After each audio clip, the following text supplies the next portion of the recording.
Le bailleur social Vaugelis est à l'origine d'une première en France à Remiremont avec une idée, faire du neuf avec du vieux et s'inscrire dans la transition écologique. Ainsi, une partie des matériaux de 3 bâtiments voués à la démolition, dont des solives en bois, ont été réutilisés pour faire les planchers d'un nouvel immeuble, une construction en circuit court. Effectivement, on récupère des matériaux, on ne va pas les chercher de l'autre côté de la planète, on les a sur place. Il faut plus d'attention, plus de précautions, il faut les stocker, il faut en prendre soin, les reposer avec soin. Et du coup, effectivement, on n'achète plus ces matériaux, ils sont là. La déconstruction a dû être pensée pour récupérer les 220 solives. Au lieu de démonter le bâtiment de la toiture et puis de descendre simplement pour descendre les charges et de descendre jusqu'aux fondations, nous, il a fallu qu'on garde ce qu'on appelle le clos couvert de l'immeuble pour ne conserver que les solives.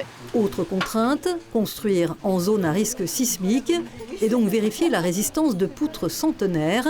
Un ancien étudiant de l'ENSTIB, l'école des ingénieurs du bois d'Épinal, en a fait le sujet de sa thèse de doctorat. C'est assez impressionnant de se dire que voilà, c'est une marque qui a été laissée à travers le temps et que maintenant on la retrouve actuellement dans un bâtiment en 2025. C'est assez impressionnant. On imagine que les bois ont poussé en fait durant le 19e siècle et ensuite ont été mis en place durant la première partie du 20e siècle. Donc là, on est dans une continuité justement de la matière et de la structure. Avec des performances thermiques déjà conformes aux objectifs fixés pour 2031, ce bâtiment, faubourg de la Croisette, est iconique pour le maire de la commune.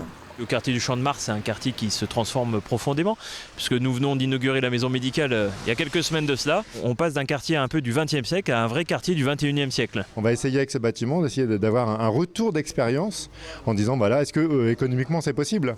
Parce que c'est bien gentil de faire un bâtiment iconique, un bâtiment engagé, mais est-ce que financièrement c'est possible ? Désormais, on sait que oui.